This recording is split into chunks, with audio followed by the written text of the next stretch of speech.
तो क्या आप बता सकते हैं कि वोट चोर गद्दी छोड़ किसी खास व्यक्ति के लिए है या फिर ऐसे कॉमन नारा है? मुझे आपको कुछ क्या नहीं लगता है? लगता है। क्यों मुझे नहीं कुछ नहीं लगता लगता, मैं आपको? बस पूछ रहा अरे हूँ आपसे बस मैं हद हो मैं गई। सिर्फ आपको तो आपसे जो आपको लगता है वो दुनिया को लगेगा, वही जनता को लगेगा। जिसको आप समझ रहे हैं वोट चोर, वही वोट चोर है। क्यों है कांग्रेस विरोध क्यों कर रही है? उस बिल में ऐसा क्या है जिसकी वजह से उसका विरोध किया जाना चाहिए? किया जाना वो मूल रूप से एक तख्ता पलट बिल है। 30 दिन में आप उसको हटा दीजिए।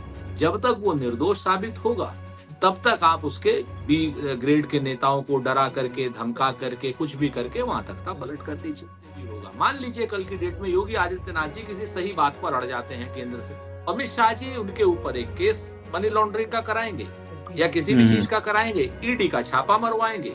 उनको कहेंगे कि आप तो केजरीवाल जी की तरह चलो अंदर। बाकी सब, चाहे केशव मौर्य जी, ब्रजेश पाठक जी हो, चाहे स्वतंत्र देव सिंह हो, या तमाम बड़े, वो सब डर जाएंगे। नौटंकी क्या कर रहे हैं? प्रधानमंत्री भी उसके दायरे में है। प्रधानमंत्री क्या प्रधानमंत्री को कहेगा, सिफारिश करेगा? कोई आदमी, नरेंद्र मोदी जी स्वयं के लिए सिफारिश करेंगे कि मुझको गिरफ्तार करो? देश के संविधान के विरुद्ध लिखा है आपने, हर चीज उसमें संविधान के विरुद्ध है। रात 12 बजे तक नहीं पता क्या बिल है, भाजपा वालों को नहीं पता क्या बिल है। हमारी तो बात छोड़ दीजिए, डर गए राहुल गांधी जी से, राहुल गांधी जी की यात्रा से। आनंद फानंद में कुछ भी लिख करके, अल्लम गल्लम सब लिख करके आप ले आए। तो हम्म। वोट की चोरी से ही तो ये सरकार बनी है, वोट की चोरी से प्रधानमंत्री बने। कि अगर ये फर्जी वोट ना होते, अगर कन्नौज में या वायनाड में या रायबरेली में, तो राहुल गांधी जी 2 लाख प्लस और वोटों से चुनाव जीतते, अखिलेश जी 2 लाख वोटों से प्लस और चुनाव जीतते।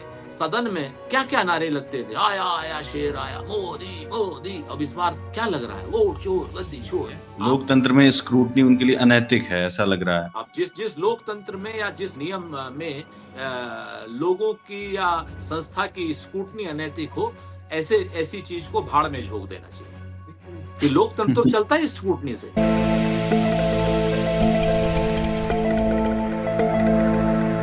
सलाम नमस्कार, मैं हूं कुणाल पाठक और आप देख रहे हैं द लखनऊ पोस्ट का कार्यक्रम भारत में विपक्ष। इस कार्यक्रम में मेरे साथ मेरे मेहमान हैं कांग्रेस प्रवक्ता सुरेंद्र राजपूत जी। नमस्कार सुरेंद्र जी, स्वागत है आपका।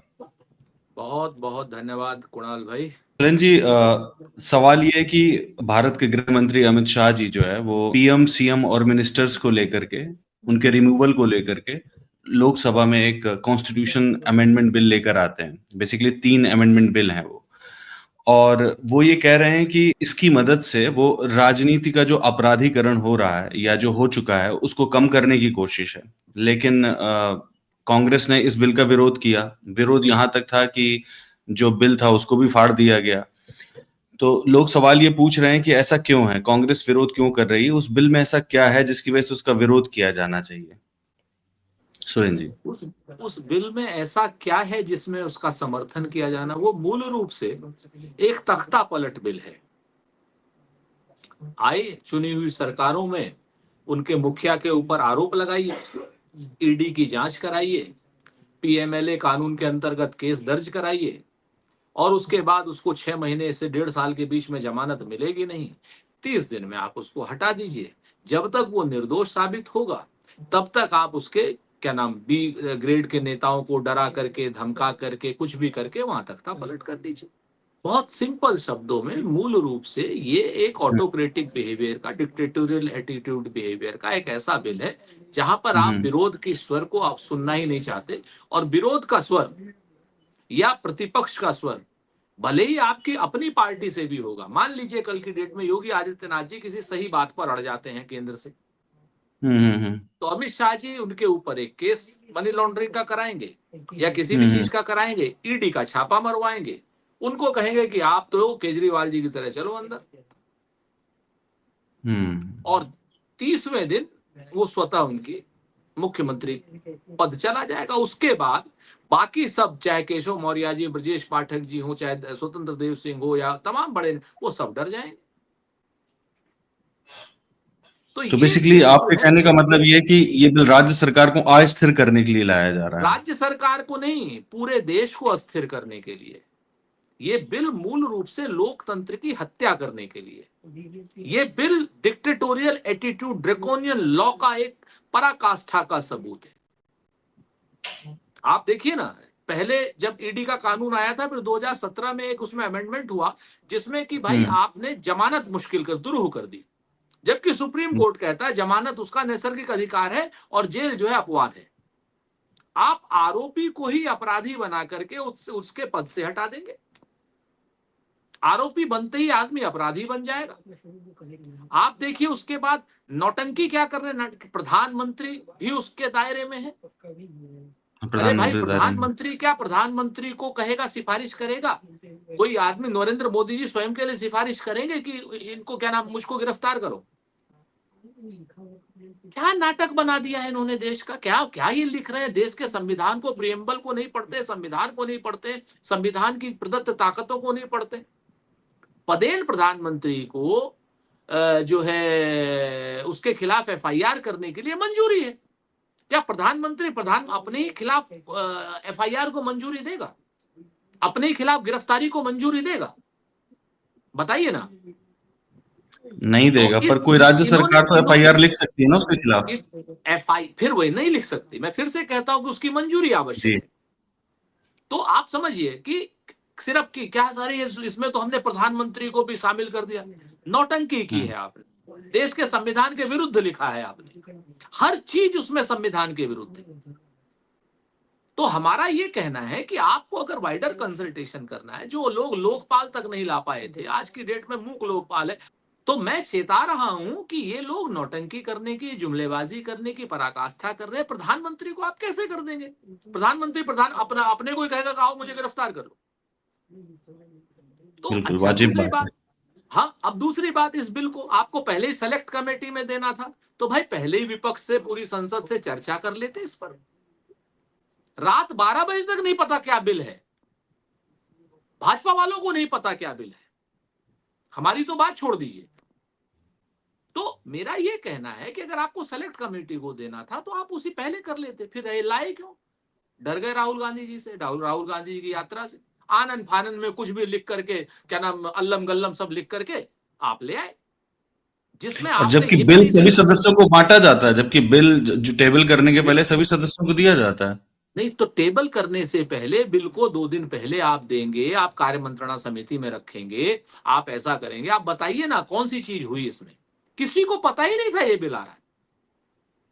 अगर तो कोई तो भाजपा में भी तो पढ़े लिखे लोग हैं ना, ऐसा तो है नहीं कि हम ये कहते भाजपा में पढ़े लिखे लोग नहीं है, भाजपा में संविधान को जानने वाले लोग नहीं हैं। अगर उन्होंने पढ़ा होता तो कहते साहब प्रधानमंत्री का नाम हटा लो इसमें से, नियम विरुद्ध बात है। मजाक किया इन्होंने लोकतंत्र के साथ, और हमारी ये धारणा पुष्ट होती है इससे कि ये लोग लोकतंत्र के महत्व को नहीं समझते, लोकतंत्र को नहीं मानते और संविधान को बदलना चाहते। ठीक है, एक सवाल ये है सुरेंद्र जी की, एक नारा खूब प्रचलित है इस समय, वोट चोर गद्दी छोड़, इवन संसद में भी ये नारा गूंजा। तो क्या आप बता सकते हैं कि वोट चोर गद्दी छोड़ किसी खास व्यक्ति के लिए है या फिर ऐसे कॉमन नारा है, किसी खास व्यक्ति के लिए संबोधित है या कॉमन है? मुझे कुछ नहीं लगता है, मुझे कुछ नहीं लगता, मैं बस पूछ रहा हूँ आपसे, बस मैं सिर्फ आपको, जो आपको लगता है वो दुनिया को लगेगा, वही जनता को लगेगा। जिसको आप समझ रहे हैं वोट चोर, वही वोट चोर है। अब आज की डेट में अभी एक ट्विटर पर या सोशल मीडिया पे चल रहा है कि जब चौकीदार चोर है का नारा चला था तो कहा कि मैं भी चौकीदार, मैं भी चौकीदार, मैं भी चौकीदार।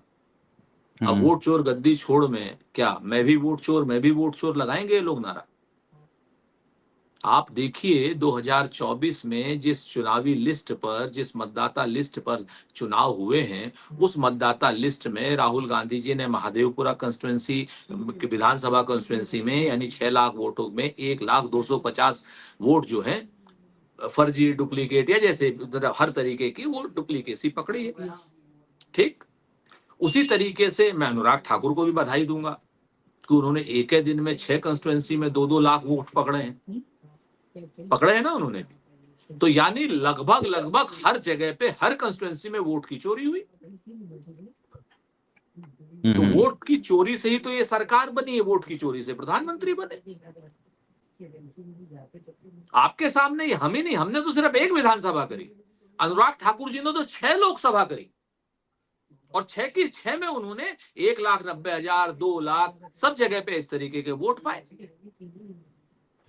तो भाई इसका मतलब जहां पर 10% से 20% वोट फर्जी पा रही है भारतीय जनता पार्टी के खुद सांसद,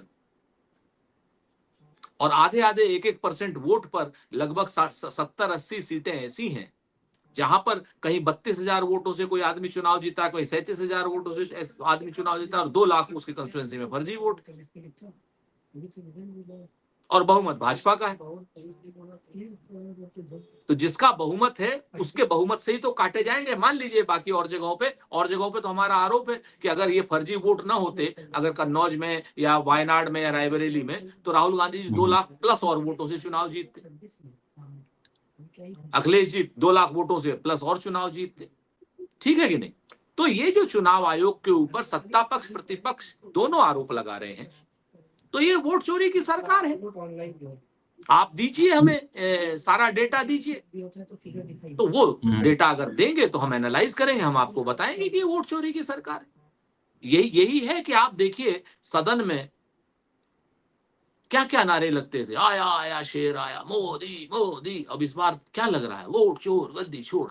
आपने कभी इतिहास में, आप तो शोधार्थी हैं, पत्रकार हैं, पिछले 70 सालों में बताइए कभी 36 सेकंड में लोकसभा स्थगित हुई है? कभी लोकसभा 36 सेकंड में स्थगित हो गई। मजाक बना दिया है लोकतंत्र का। नारा आप अपने खिलाफ कुछ सुन नहीं सकते। 36 सेकंड में लोकसभा स्थगित हुई है। ये अपने आप में रिकॉर्ड है लोकतंत्र में, संसदीय इतिहास का।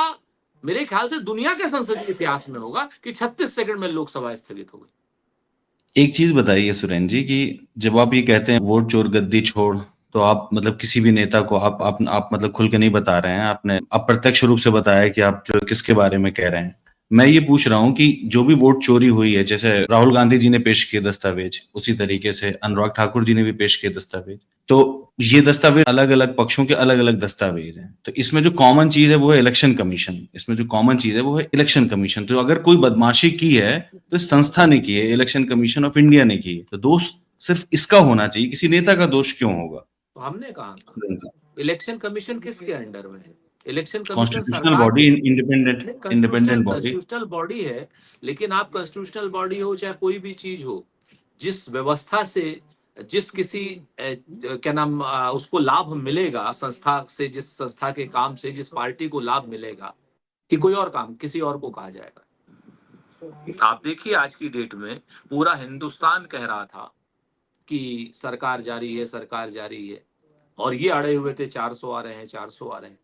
तो अगर ये वोटों का मैनेजमेंट नहीं होता या वोटों की चोरी नहीं होती और आज की डेट में गलबैया नहीं होती चुनाव आयोग की और भारतीय जनता पार्टी की, तो आपको क्या ये सरकार दिखाई देती? नहीं दिखाई देती। बेनिफिशियरी उस संस्था के काम से जो है उसके ऊपर ही भी तो आरोप लगाया जाएगा ना। और यहां पर चुनाव आयोग के इस काम से, इस जो हमारा आरोप है, उस आरोप से बेनिफिशियरी भारतीय जनता पार्टी है। एक दिन कह रहे थे कि साहब राहुल गांधी गद्दी छोड़ दें, हमने कहा तैयार है। आप ऐसा करो, पीछे का सारा लिखा मिटाओ, संसद भंग करो, नए चुनाव कराओ, अपने आप राहुल गांधी जी गद्दी छूट जाएगी। जब मोदी जी गद्दी छूटेगी पता चल जाएगा, दूध का दूध पानी का पानी हो जाएगा। हम आपसे बहुत स्पष्ट कहते हैं कि वोट चोरी के चुनाव से, चूंकि मैं महाराष्ट्र का प्रभारी था, विधानसभा और लोकसभा के चुनाव में, लोकसभा में हम अपर हैंड पर रहते हैं और विधानसभा के उन सारे के सारे जो 120 सीटें भारतीय जनता पार्टी जीतती है, उन सारी 120 की 120 सीटों पर 20 से लेकर के 35-40 हजार वोट तक बढ़े हैं। सारे अप्रवासी, पता नहीं कहां गए कि 94 साल का आदमी फार्म 6 से पहली बार वोटर बन जा का। ठीक, आप चीज को देखिए ना, एक आदमी एक ही विधानसभा में, गुरजीत सिंह डंग 4-4 जगह पर, 4-4 जगह पे, और फिर हमसे कहते हैं कि आप आप प्रमाण दीजिए। वीडियोग्राफी दे नहीं रहे हो, माँ बहन की इज्जतों के पीछे छूट रहे वो कर रहे हो। अरे वो मतदान केंद्र था या शॉपिंग मॉल का चेंजिंग रूम था? मतलब कैसे, किस तरीके के बचाव में, किस तरीके के मतलब निर्लज्ज तर्क दे रहा है चुनाव आयोग। माँ बहनों की इज्जत की वजह से हम जो है वीडियोग्राफी नहीं दे रहे। अरे भाई वो मतदान केंद्र था, वहां कपड़ा पहन करके अच्छी, उसमें सारी सभ्य महिलाएं, हमारी माताएं बहनें सब गई थी। और उसके बाद उसको आप कह रहे हो कि जैसे वो शॉपिंग मॉल का चेंजिंग रूम। अच्छा, 45 दिन तक अगर आप दे देते तो वो नैतिक था, 46वें दिन अनैतिक हो गया। और आपने जो वीडियोग्राफी कराई वो नैतिक थी, लेकिन देने में अनैतिक है। सिर्फ देने में अनैतिक है, वीडियोग्राफी कराने में अनैतिक नहीं है। बेसिकली स्क्रूटनी अनैतिक है उनके लिए, लोकतंत्र में स्क्रूटनी उनके लिए अनैतिक है, ऐसा लग रहा है। अब जिस जिस लोकतंत्र में या जिस क्या नाम नियम में लोगों की या संस्था की या किसी सवाल की या किसी चीज की स्क्रूटनी अनैतिक हो, ऐसी चीज को भाड़ में झोंक देना चाहिए कि लोकतंत्र तो चलता है स्क्रूटनी से।